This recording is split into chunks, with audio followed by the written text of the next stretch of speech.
Pues el tema que yo les traigo es la certificación de personal en la industria aeroespacial. No es muy diferente de los temas que normalmente estamos acostumbrados a lo mejor a conocer o a manejar dentro de la industria en general, en comparación con lo que es SNT1A o lo que es CP189, ¿no? Entonces, pues vamos a comenzar.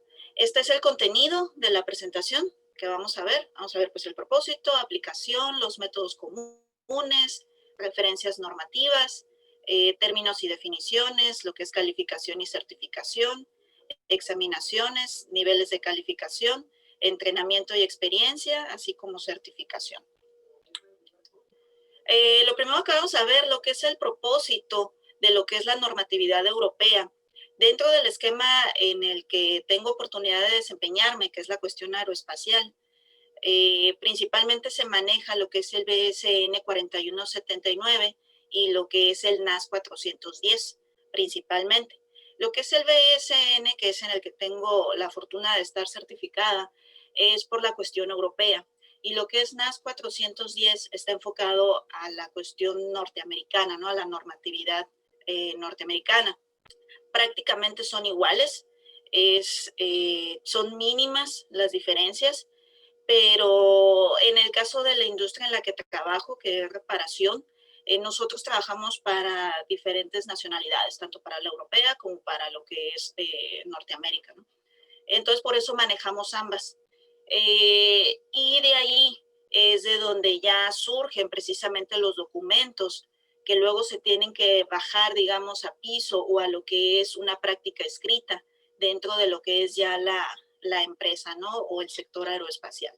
Entonces, el propósito de todas estas normas y principalmente enfocándonos, como les decía, en lo que es el BS, establecer los requerimientos mínimos para la calificación y certificación de personal, desempeñándose en los procesos de pruebas no destructivas, o como lo conocemos normalmente, NDT o NDT, lo que es inspección no destructiva, NDI, o evaluación no destructiva. Que digo, al menos en nuestro país, pues lo conocemos como PNDs, ¿no? O es el acrónimo como el que manejamos normalmente. Dentro de esta normatividad, se maneja mucho el término approval o aprobación, es el que se maneja principalmente en Europa. Pero ya si eso lo traducimos, digamos, a lo que conocemos, como les decía, dentro de CP189 o lo que es las demás cuestiones, ¿no? De calificación y certificación, no es más que lo que es la calificación, ¿no? Es el término de calificación, pero en Europa se maneja como aprobación. Ya de ahí nos vamos a lo que es la aplicación, es decir, pues dónde se aplica o a quién sí le aplica, ¿no? Lo que son este tipo de normas, ¿no? Dentro del personal que sí le aplica, pues es para todos aquellos que lleven a cabo alguna prueba, lo que es una evaluación, alguna adaptación técnica, por ejemplo, el desarrollo de documentación, lo que son auditorías y lo que es entrenamiento. ¿Eso qué quiere decir? Que no está únicamente enfocado al técnico, por así decirlo, al técnico nivel 1, nivel 2 o a lo que es el nivel 3, ¿no? ¿Por qué? Porque también ya entran, y lo vamos a ver un poquito más adelante, dentro de los niveles o de los pues tenemos que también están los auditores, ¿no? O el personal que da entrenamiento. Y no por eso este personal, aunque no haga directamente o de manera técnica o específica lo que es una prueba, aún así tiene la obligación de conocer este tipo de normas. ¿Por qué? Porque por lo mismo de que se les está envolviendo, por así decirlo, en las obligaciones y requerimientos de este tipo de normatividad, pues también se le tiene que conocer, ¿no? Se tiene que conocer y se tiene que aplicar lo que es esta normatividad también para estos personajes, ¿no? ¿A quienes no les aplica este tipo de normatividad? Pues a aquellos individuos que únicamente llevan a cabo una función de administración.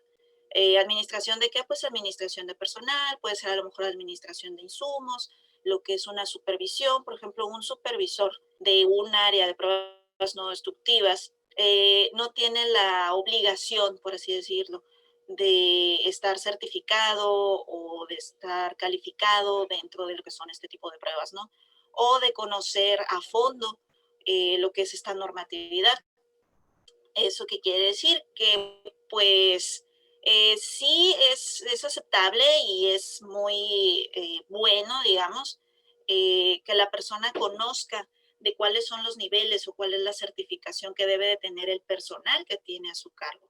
Pero no tiene la obligación de, por ejemplo, de tomar un curso, de conocer a ciencia cierta este tipo de normatividades o, por ejemplo, cuántas preguntas va a tener mi examen o qué tipo de exámenes debo de aplicar al personal, porque pues para empezar ni siquiera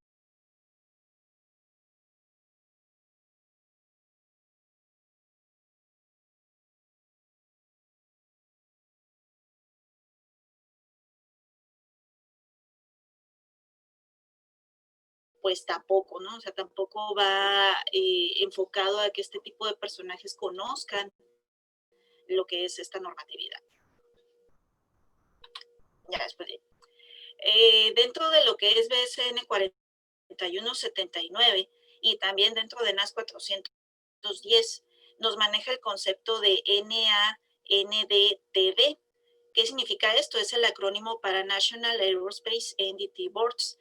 No es más que una organización aeroespacial independiente que representa a una industria aeroespacial de una nación que es contratada pues, por contratistas y reconocida por algunas agencias regulatorias de la nación en cuestión para proveer o dar soporte en los servicios de calificación y o examinación. Este tipo de organizaciones, ahora sí que en Europa son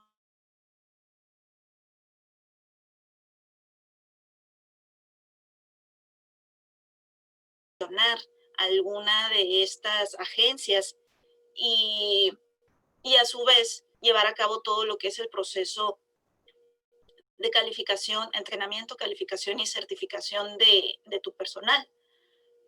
Y a su vez, pues ya a partir de ahí, hacer válida tu certificación ante lo que es precisamente BSN 4179, ¿no? Y precisamente por eso yo cuento con esta certificación. Yo trabajo para una industria del sector aeroespacial que está enfocada a lo que es reparación, ni siquiera somos manufactura, pero a pesar de que, digamos que el organismo mundial o más conocido es ASNT, cuando a nosotros nos auditan por parte de ASA, que es la cuestión europea, tenemos ese tipo de auditorías, ellos solicitan que precisamente su nivel 3 o responsable nivel 3 de la industria o que están precisamente auditando, pues cuente con el respaldo de una de estas organizaciones, ¿no? Entonces es ahí donde la empresa, ahora sí que aunque estemos en México, nos tenemos que dar a la tarea de localizar a una organización de este tipo, independiente, europea, que pueda contar con todas las bases o con todos los requerimientos que puedan a su vez poder cumplir con lo que es un proceso de entrenamiento, calificación y certificación pues para un nivel 3, ¿no? Ya de ahí, la normatividad nos marca los métodos comunes. Pues decía, todo lo que tiene que ver con ASNT, pues nos marca 16 pruebas, ¿no? Aquí, esta normatividad está enfocada a 6 métodos. Eso no significa que no reconozca a los demás o que no los acepte o de que no sean importantes, ¿no? Pero dentro de los métodos comunes, pues tenemos ET, lo que es MT, RT, IRT, UT y PT, ¿no? Y como lo estoy marcando ahí en la presentación, esto está tanto para BSN 4179 como para NAS 410. Y dentro de la misma normatividad también te menciona los otros métodos, te menciona lo que es prueba de fuga, emisión acústica, etcétera, ¿no? Y también te menciona algunas técnicas. Pero los métodos comunes son estos 6 que menciono. ¿Eso qué quiere decir? Que a la hora de que tú presentas tus exámenes como nivel 3, las preguntas están enfocadas principalmente en estos 6 métodos, ¿no? Cuando hablamos de la cuestión general. Digo, aparte del método en el que te vayas a especializar o en el que te vayas a certificar, ¿no? Pero estos son los 6 métodos principales en los cuales se basa esta normatividad. Ya después de ahí nos indica lo que son algunas referencias normativas. Obviamente que en la parte superior, porque pues ahorita es de lo que estamos hablando, ¿no? BSN 4179, pero también como les mencionaba, tenemos el NAS 410. El NAS 410 es por la cuestión norteamericana, ¿no? Y también tenemos ISOs, tenemos lo que es el ISO 9712 y lo que es el ISO 18490. Todas estas normatividades.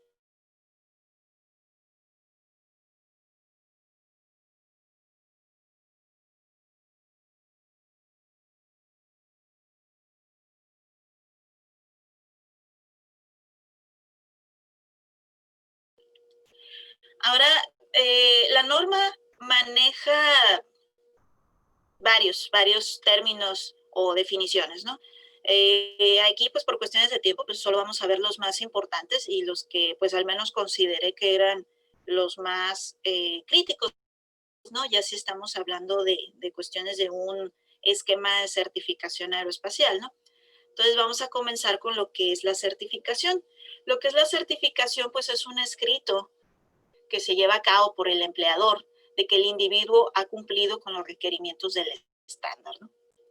Este término, como les decía, tanto para nosotros como para lo que es CP189, por ejemplo, es el mismo, ¿no? Ahí tú necesitas de una certificación, de un documento que te avale de que pues has cumplido con todos los requerimientos del estándar y pues obviamente de tu práctica escrita. Y aquí el que lo avala es un empleador. No es la persona que te entrena, no es la persona que te califica, es precisamente el empleador el que te está otorgando esa certificación o ese documento donde ya se refleja de manera escrita o como evidencia de que tú tienes precisamente lo que son todas las habilidades, los conocimientos, la experiencia, etcétera, ¿no? Para poder llevar a cabo cierta función o para poder cumplir con cierto nivel, ¿no? Ya sea nivel 1, nivel 2 o nivel 3. Luego nos habla de lo que es la examinación con libro cerrado, ¿no? Un poquito más adelante vamos a ver lo que son, a manera más específica, las examinaciones que se deben de llevar a cabo.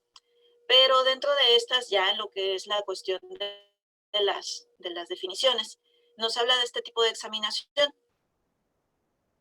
Digo, el mismo término nos lo dice, ¿no?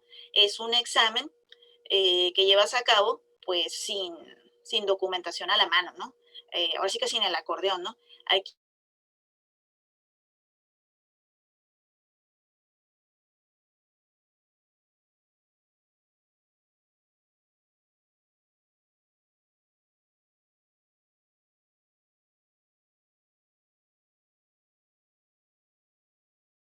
tal como nos lo dice, es una organización que emplea o contrata los servicios de uno o más individuos que llevan a cabo pruebas no destructivas. Los individuos autoempleados están incluidos en esta definición.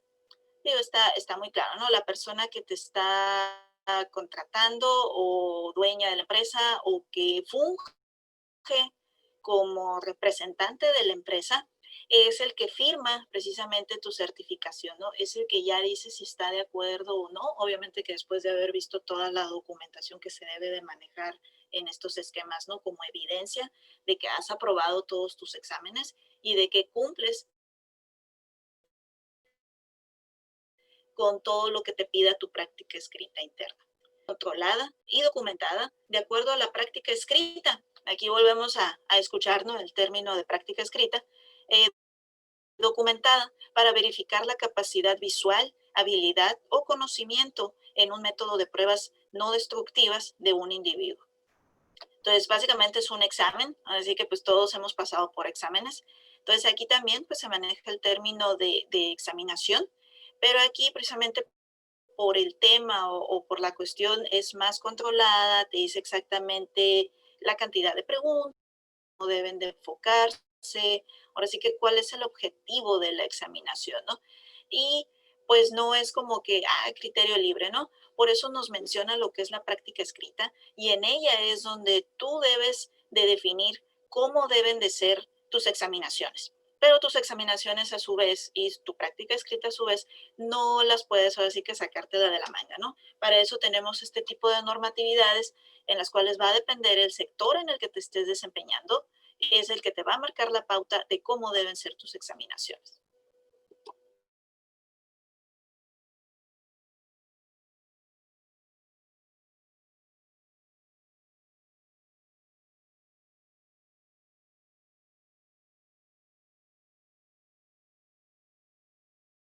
Para administrar todo o parte del proceso de calificación en los métodos de pruebas no destructivas en las cuales el examinador está certificado. Aquí nos menciona dos términos y a lo mejor pudiera darse confusión porque me dice, oye Beatriz, primero me dices un nivel 3 y ya después me mencionas un responsable nivel 3. ¿Aquí qué significa? En una empresa, digo, al menos en el sector aeroespacial, se maneja la cuestión de responsable nivel 3. ¿Por qué? Porque es una persona que ha pasado por una serie de exámenes, obviamente, como ahorita lo mencionábamos, o una serie de certificaciones, ya sean internas o externas, como nivel 1, nivel 2, y posteriormente la empresa te puede nombrar como su nivel 3. ¿Eso qué significa? Que no necesariamente vas a hacer un nivel 3 ASNT,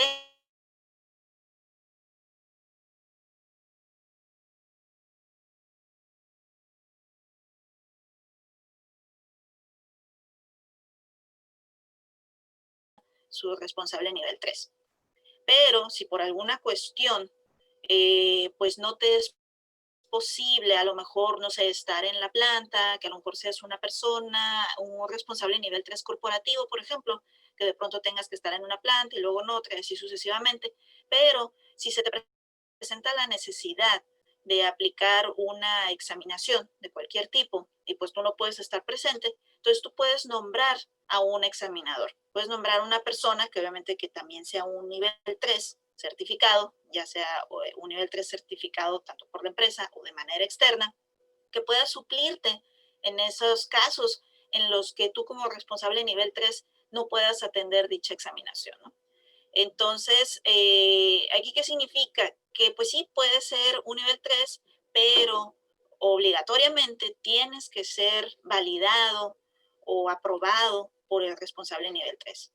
¿Eso qué quiere decir? Que se debe de generar una carta, un escrito o memorándum, como le queramos llamar, donde el responsable nivel 3 pues dice, sabes que yo, responsable de nivel 3, Beatriz Dorantes, valido que tal persona tiene las capacidades, habilidades, etcétera, para fungir como examinador en esta empresa. De eso es de lo que hablamos cuando nos referimos a examinador. Ya después de ahí nos pasamos a lo que es la experiencia. El término de experiencia nos dice que es el desempeño actual de un método de pruebas no destructivas en el ambiente de trabajo del cual resulta la adquisición de habilidad y conocimiento. Esto no incluye entrenamiento formal en aula, pero puede incluir a lo mejor en algún laboratorio o como le dicen on the job training, ¿no? Tal como se ha definido por la práctica escrita del empleador. Ahora sí que dependiendo de tu práctica escrita, tú vas a definir los términos o el alcance de lo que va a ser definido como experiencia para tus niveles 1, niveles 2 o niveles 3, ¿no? Básicamente, pues se maneja lo que es on the job training, ¿no? Pero tal como nos lo menciona pues esta definición, ¿no? O sea, ahora sí que ya depende de la empresa qué tan específica quiere hacer en su práctica escrita, como para decir, pues sabes qué, esto es lo que voy a considerar como experiencia, ¿no? Luego de ahí nos vamos a lo que es la educación formal. Educación formal nos habla de estudios de ingeniería o ciencias a un nivel técnico o universitario. Ahí ya nos está pidiendo específicamente, pues, qué es lo que quieres considerar como educación formal, ¿no? Esto se maneja mucho para lo que es el nivel 3, ¿no? Ahora sí que, ¿qué es lo que quieres pedirle o tener como requerimiento en tu práctica escrita para tu nivel 3? Después tenemos lo que es el entrenamiento formal. Es un programa de actividades de aprendizaje organizado y documentado, designado para impartir el conocimiento y habilidades necesarias para ser calificado de acuerdo a este estándar.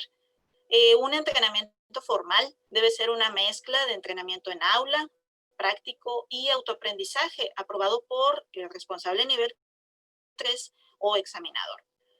¿Esto qué quiere decir? Que pues se debe de tener un entrenamiento. Ahorita hablábamos de lo que era experiencia, ¿no? Pero también se debe de tener un entrenamiento formal. Y cuando hablamos de formal, ¿eso qué quiere decir? No te vas a ir a parar, por más que seas nivel 3 delante de un grupo y nomás lo que se te venga a la mente, ¿no? Y obviamente que es lo que se te va a venir a la mente, pues son tus conocimientos, ¿no? Pero pues aquí ahora sí que por profesionalismo, pues debes de llevar a cabo un programa, ¿no? Un programa, algo estandarizado, algo con conocimientos de tu normatividad y pues también de lo que es tu práctica escrita, ¿no? O sea, tú como nivel 3 debes de saber cuáles son los temas que debes de impartir a tu nivel 1, a tu nivel 2 o a algún subsiguiente nivel 3, ¿no? O alguien que te pueda representar. Pero obviamente que esos temas pues deben de estar enfocados,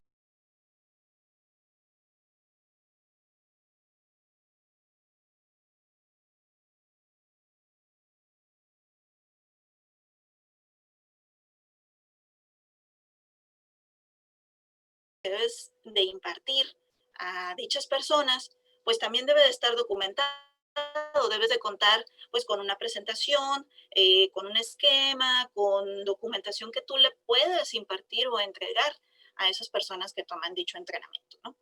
¿Por qué? Porque precisamente a partir de ese entrenamiento es de donde van a surgir las examinaciones que tú les vas a aplicar posteriormente.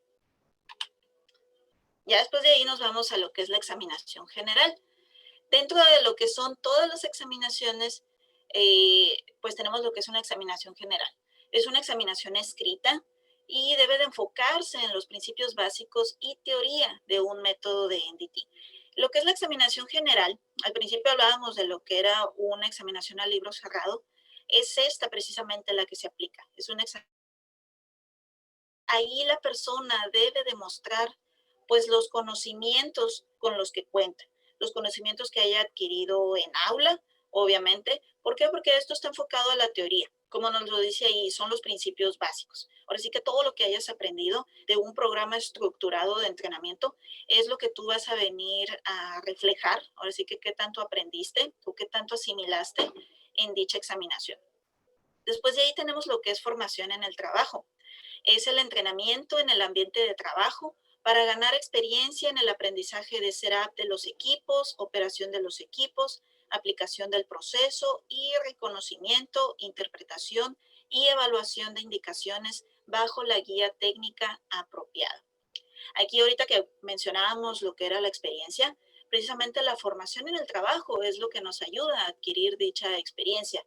Si no tenemos pues la capacidad de poder llevar a cabo el trabajo para el cual se nos está tratando de certificar, por más que tengamos los conocimientos teóricos, si no tenemos esta formación en el trabajo, pues va a ser muy difícil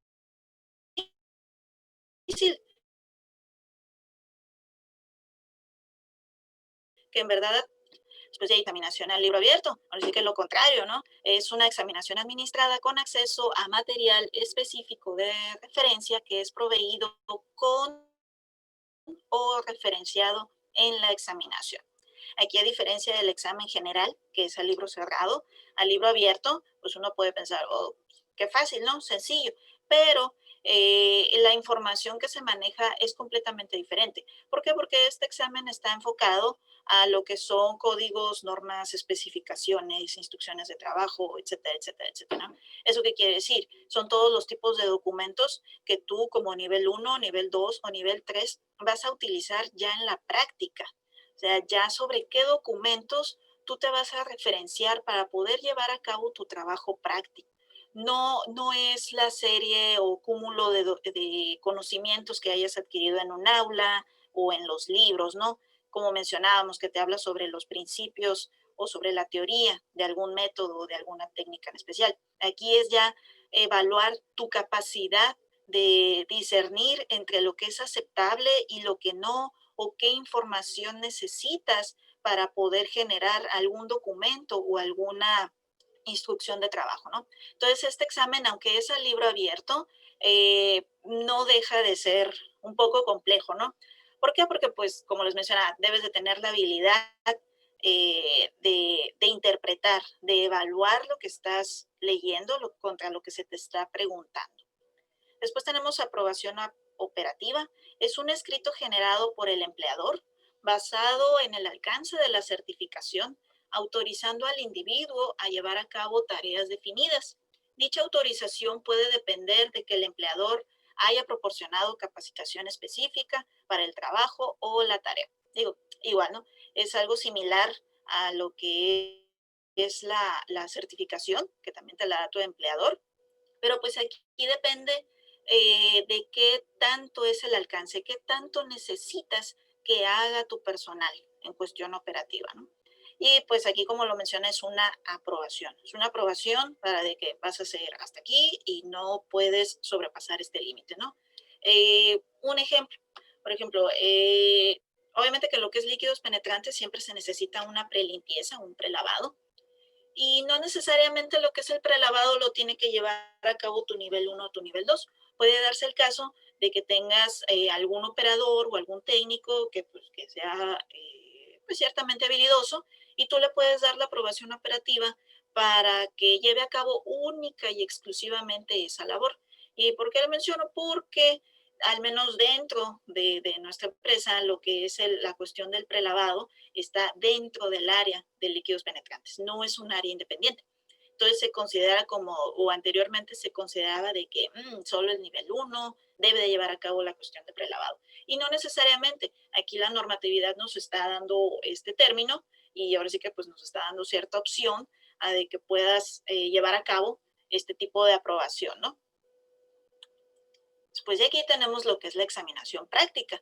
Ya hemos hablado de la examinación general o a libro cerrado, ya hablamos de una examinación a libro abierto y ahora estamos hablando de una examinación práctica.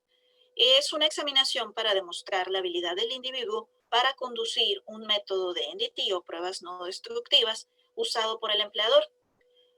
Nos dice que preguntas y respuestas no necesitan ser escritas, pero sí se debe de llevar a cabo un checklist precisamente para llevar a cabo esta examinación y las observaciones o resultados pues deben ser documentados. A diferencia de lo que era la examinación pues general, nos dice, eh, perdón, nos dice que pues no necesitas un checklist o un documento. ¿Eso qué quiere decir? Que debes de nada más tener como que el fundamento de las preguntas que vas a hacer.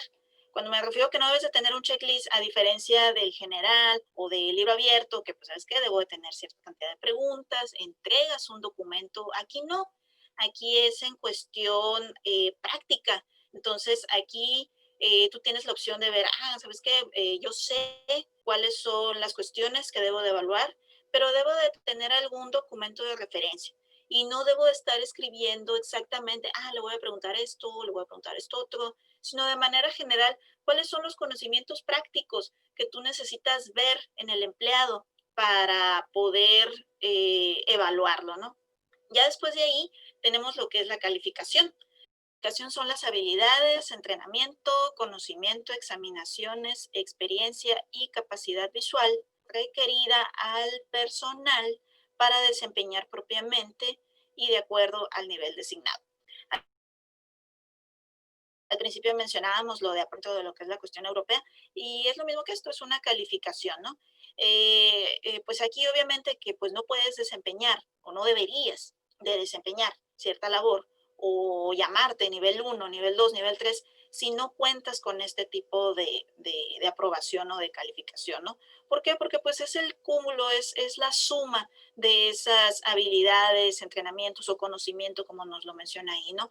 Tanto en la cuestión teórica, ya sea de tu conocimiento de especificaciones, de documentación, etcétera, pero también de los principios o teoría del método, pero no sin dejar a un lado lo que es la cuestión práctica, ¿no? Entonces es la suma de todos esos conocimientos que ya hayas adquirido, ¿no?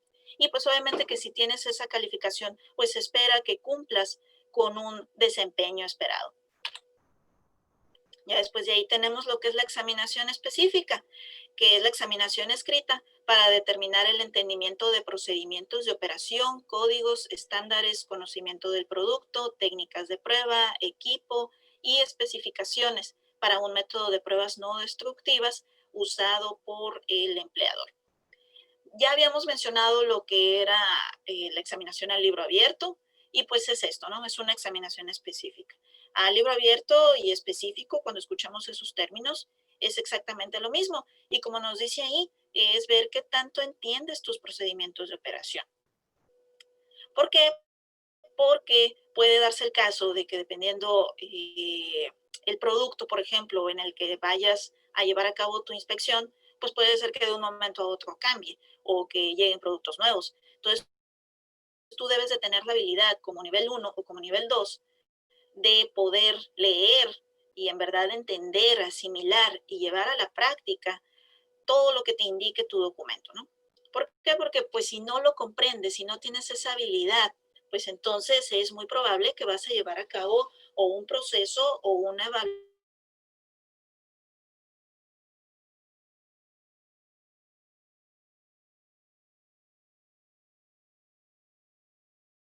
personal y proceso de certificación.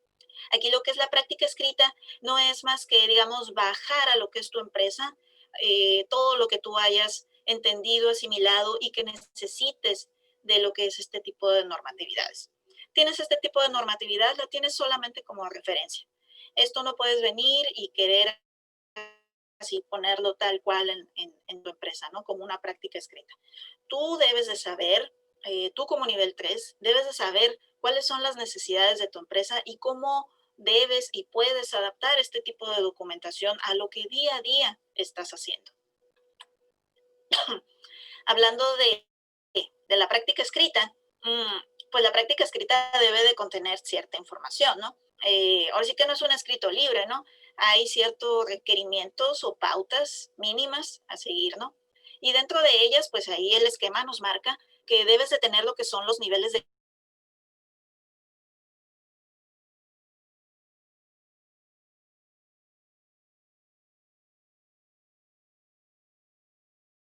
pues puedan llevar a cabo el trabajo, ¿no? Que tú esperas.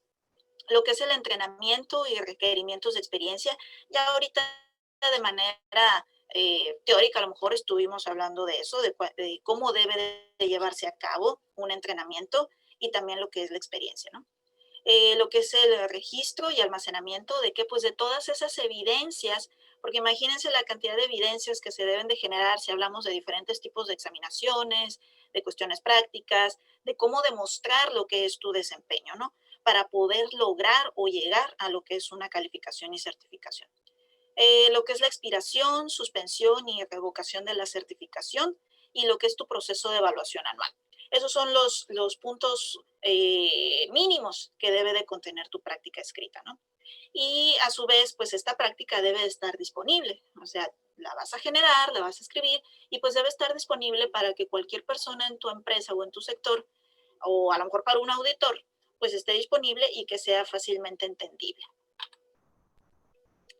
Ya después de ahí, la práctica escrita también debe de incluir las examinaciones. Nosotros ahorita dentro de lo que era la normatividad, mirábamos los tipos de examinaciones que existen, pero en tu práctica escrita pues también los debes de incluir. Y para lo cual, pues debes de enfocarte en 3 puntos, ¿no? ¿Sabes qué? Pues la designación del individuo o individuos o organizaciones responsables de llevar a cabo dichas examinaciones, ya sea de manera interna o ya sea de manera externa. Hablábamos del responsable nivel 3, también manejamos el concepto de examinador. Entonces, aquí ya dependiendo de tus necesidades, es donde tú ya vas a decir, no, yo no necesito un examinador, yo no voy a manejar una entidad externa, únicamente de manera interna y lo voy a hacer así y tal persona o solamente el responsable nivel 3 es el que lo va a llevar a cabo. Ya después de ahí, como segundo punto, tenemos la cantidad de preguntas. Lo que es la normatividad nos marca un mínimo de preguntas. Ahorita lo vamos a ver en unas slides más adelante. Pero tú también, como nivel 3 debes de manejar una cantidad de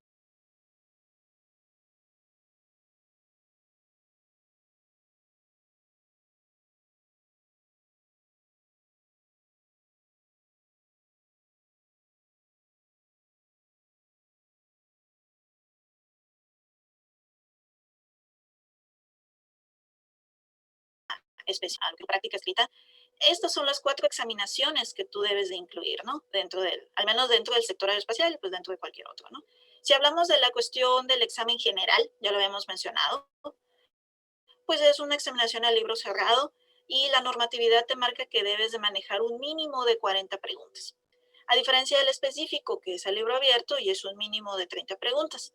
De manera, pues, cotidiana, se utiliza lo que es opción múltiple, ¿no? Así que opción confusamente múltiple, ¿no? Que debe de estar enfocada, obviamente, a lo que tú hayas impartido en tus entrenamientos o a lo que es la teoría que hayas tenido oportunidad de entregar, pues, a las personas que están en entrenamiento, ¿no?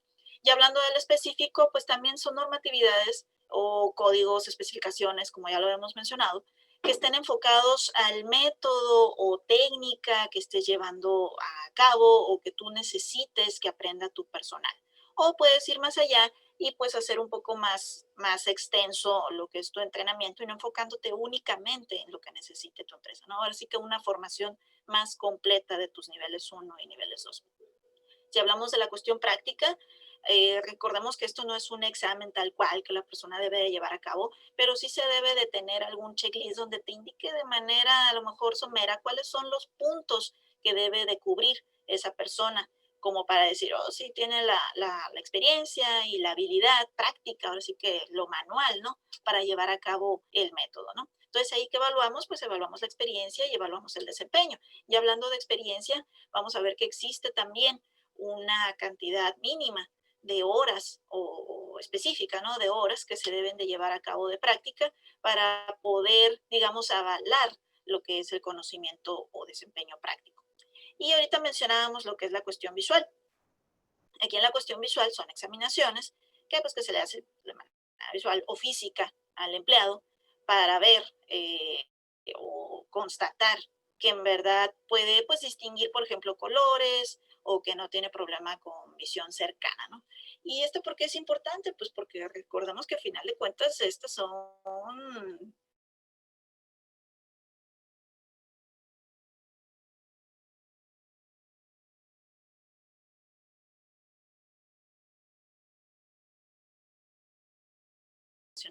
pues la seguridad, ¿no? De las personas que llegan a utilizar pues los productos, ¿no? O materiales que estemos inspeccionando. Entonces ahí en la tabla que tenemos en la parte superior nos maneja lo que son los requerimientos de visión, ¿no?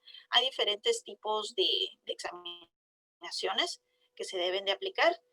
Como les decía, hay unas que son para lo que es la distinción de colores, como lo que es la, la tabla Ishihara. Por ejemplo, dentro de lo que es radiografía, también se maneja, pues, qué tan bien alcanzas a distinguir las escalas de grises, porque precisamente en radiografía, pues, no vemos colores, ¿no? Vemos escalas de grises. Entonces, pues, debemos de evaluar que la persona sea capaz de distinguirlas, ¿por qué? Pues, porque si no puede ser que se dé el caso que su evaluación no sea del todo acertada, si no es capaz de distinguir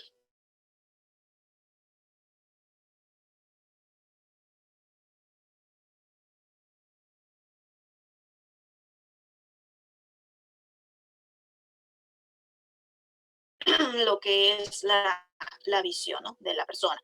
¿Por qué? Porque, pues, vuelvo a lo mismo, puedes tener el conocimiento teórico, puedes hacer la cuestión práctica, llevar a cabo el método bien, pero si no cuentas con una buena visión, ya sea natural o corregida, es lo de menos, eh, pues entonces tu evaluación del producto, pues puede llevarse, así que la sorpresa de que lo hagamos de una manera fallida.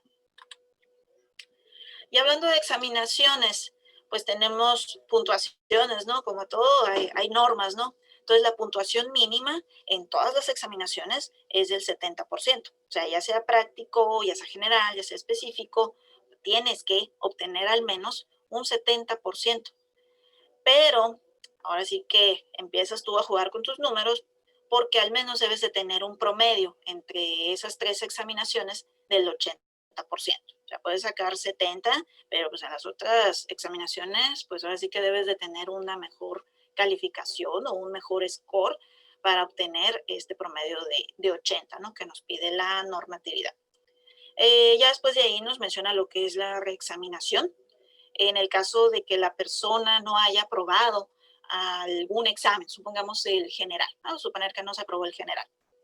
Entonces, de ese examen, debemos verificar cuáles son los temas en los cuales la persona falló y pues tratar de darle a lo mejor un refresh o a lo mejor un apoyo, ver de manera específica cuáles fueron sus dudas, pues para que la persona ahora sí esté un poquito mejor preparada y que vuelva a presentar lo que es la examinación, ¿no? Eh, y a su vez, cuando le presentamos nuevamente la examinación a la persona, tenemos pues la obligación, ¿no?, de hacer cambios en las preguntas de al menos el 25%. Ya de ahí nos vamos a lo que son los niveles de calificación. Tenemos 4 niveles básicos de calificación y certificación, tales como los que vemos en el esquema. Tenemos un nivel 1 limitado, nivel 1, nivel 2 y nivel 3. Cada uno de estos niveles tiene cierta responsabilidad, ¿no?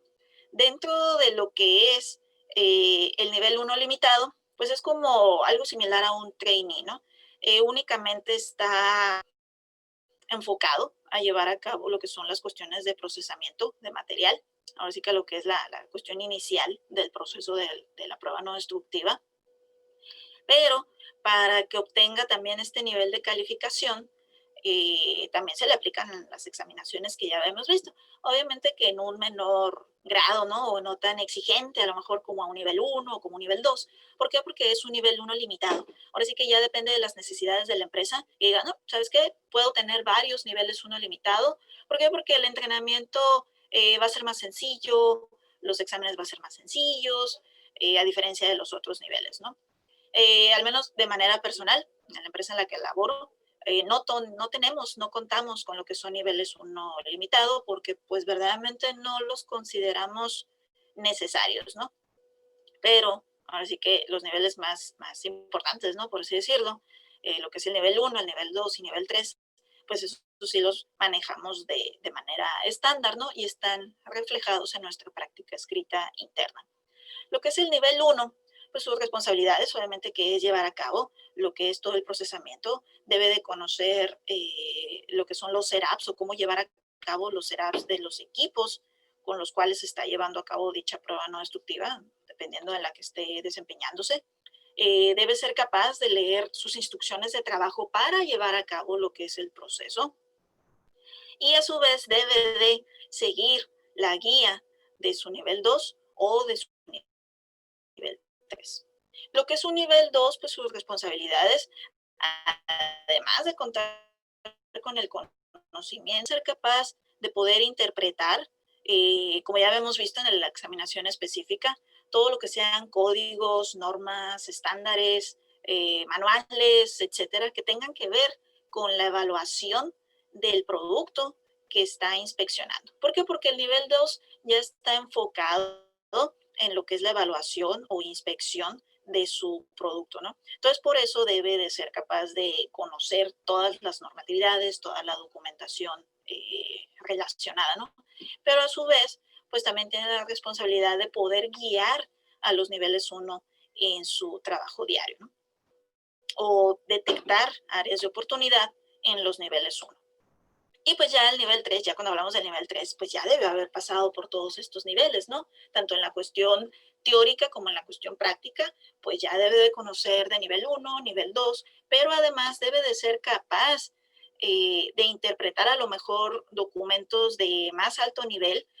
¿Por qué? Porque a partir de ellos y del conocimiento de otros métodos o técnicas de pruebas no destructivas que debe tener este nivel 3, también debe de conocer cuestiones de materiales, de procesos, obviamente que también del proceso, del producto en el cual se está desempeñando o en el cual se está enfocando. ¿Por qué? Porque el nivel 3 debe de llevar a cabo lo que es el desarrollo de a lo mejor técnicas alternas o de nuevos métodos, de lo que son las mejoras de procesos, de insumos, de lo que es el desarrollo de procedimientos, de instrucciones de trabajo, obviamente que debe de ser capaz de poder entrenar y calificar a su personal basándose en los requerimientos de entrenamiento que tengan las normatividades que le apliquen, ¿no? Entonces, ya hablando de entrenamiento, pues aquí tenemos la tabla que nos indica, y como nos dice ahí, ¿no? Es un entrenamiento formal mínimo de horas que se deben de cumplir tanto para nivel 1 como para nivel 2. Este tipo de entrenamiento formal, cuando hablamos de entrenamiento formal, es entrenamiento en aula. Entonces ahí tenemos las y pues lo que es el nivel 2, pero pues ya si no tienes la formación específica de nivel 1. O sea, así como que brincarte, ¿no? Lo que son, teóricamente brincarte porque en verdad tienes que hacer el total de horas, ¿no? Las tienes que llevar a cabo. Entonces ahí vemos la cantidad de horas, podemos ver que para PT, para MT, partícula magnética, vemos que son 16 horas, y tenemos algunos más exigentes, como lo que sea RT, UT, que ya son 40 horas en nivel 1, 40 horas en nivel 2. Entonces, esta tabla nos indica pues las cantidades de horas mínimas que debemos de cumplir de entrenamiento formal o en aula, lo que es el entrenamiento teórico, que de aquí es de donde sale, ahora sí que todo ese conocimiento que vamos luego a comprobar en lo que son las examinaciones generales.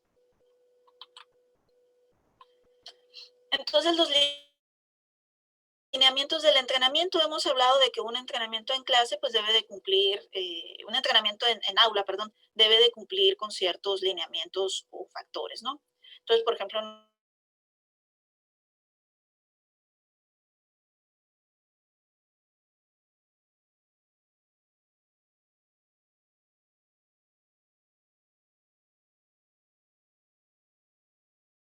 cada una, las limitaciones y capacidades de cada método.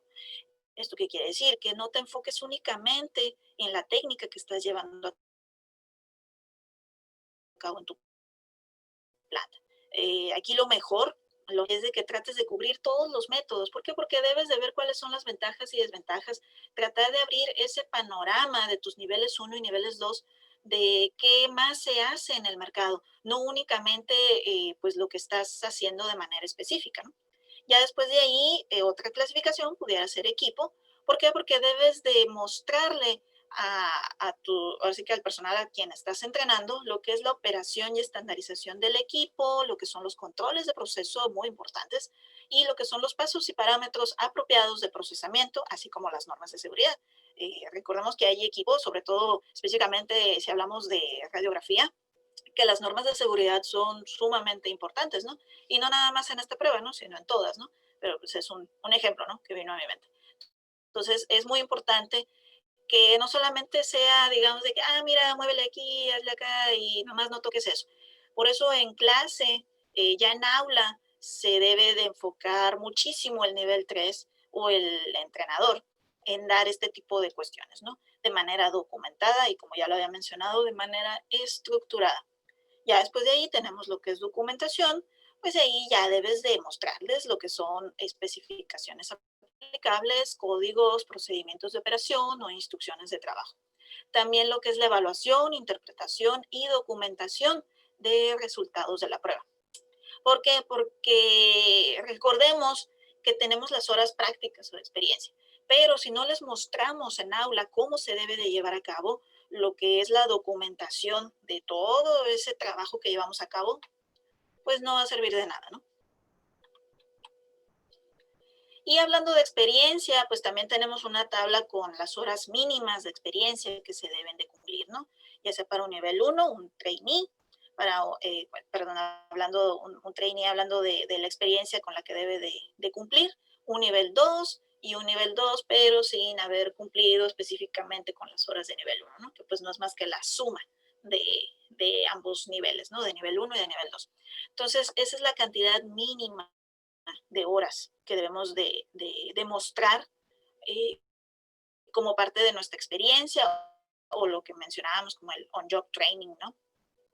Entonces, este tipo de la empresa debe generar algún formato controlado y pues obviamente que llevar un proceso, ¿no? De cómo debo de documentar esas horas o de qué manera te voy a tomar en cuenta esas horas para así asegurarme que en verdad estás cumpliendo con esta experiencia y que no solo, ahora sí que no solo te fuiste a parar allá al y de que pues ya, nomás te las aprobaron y ya quedó, ¿no?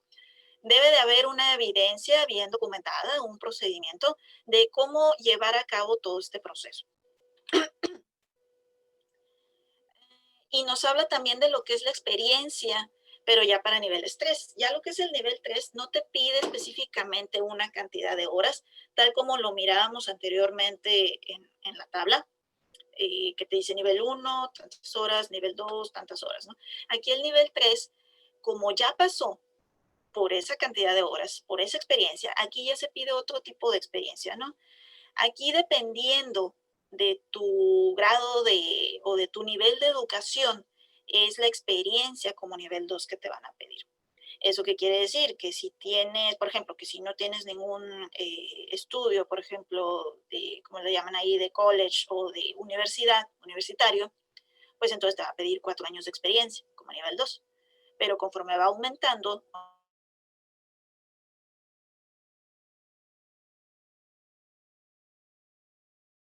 de años de experiencia como nivel 2 que te pide la norma, ¿no? Por ejemplo, aquí nos dice que si tienes 2 años de, por ejemplo, de ingeniería, o sea, que no hayas concluido, porque digo, al menos normalmente aquí en México, 2 años de ingeniería es una ingeniería pues trunca, ¿no? Pues te pide que tengas al menos 2 años de experiencia como nivel 2. Ya si tienes de 3 a 4 años, que normalmente es cuando ya terminaste una ingeniería, que ya egresaste, pues ya, entonces lo único que te pide es 1 año de experiencia como nivel 2 para así contártelo como grado de experiencia, pero para el nivel 3. Los lineamientos de la certificación. Cuando hablamos de certificación, la norma se enfoca en 3 puntos. De manera general, en cómo se va a llevar a cabo la calificación y cómo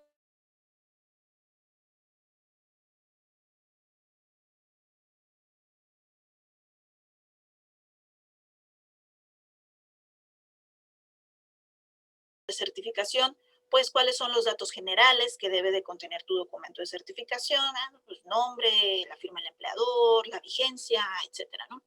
Lo que es el entrenamiento, pues también debe de contener ahí, ¿sabes qué? ¿Cómo va a ser mi entrenamiento para poder llevar a cabo o poder cumplir con lo que es mi certificación?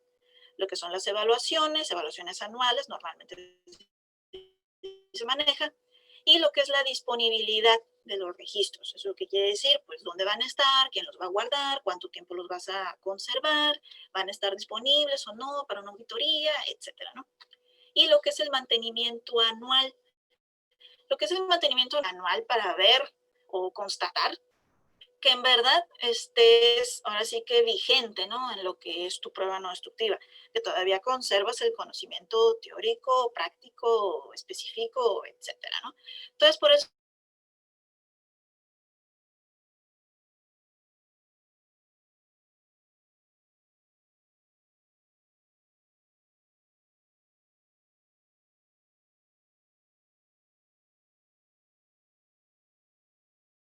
es cuando se vence tu certificación y que pues que no la has actualizado.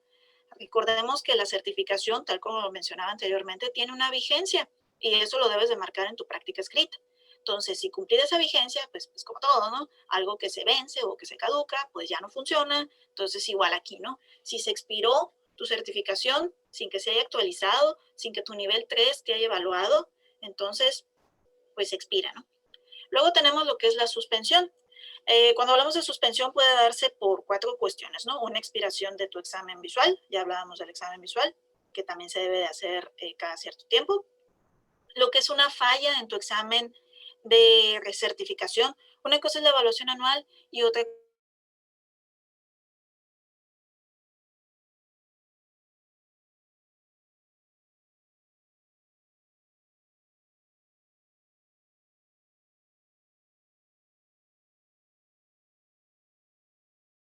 de lo que es tu certificación.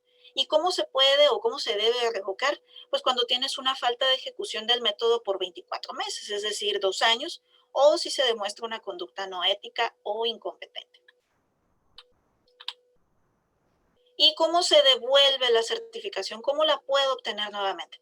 Pues cuando la causa de suspensión ya fue modificada y verificada por el empleador cuando el desempeño individual ya ha sido verificado por el nivel 3 y por una aplicación de examen práctico y específico. Y pues la recertificación para niveles 1 y niveles 2, pues no debes de exceder de 5 años, con examinaciones práctica y específica, y lo que es el nivel 3 se maneja de una manera diferente, tiene el mismo intervalo de vigencia de 5 años, pero esto va de acuerdo a un puntaje, que es como el que tenemos aquí en la tabla. El nivel 3 se maneja de acuerdo a ciertas actividades, cada actividad, como podemos constatar en la tabla que les estoy proyectando, pues tiene cierto puntaje. Entonces tú debes de cumplir con un mínimo de 24 puntos para poder obtener tu recertificación o a menos que quieras llevar a cabo nuevamente los exámenes.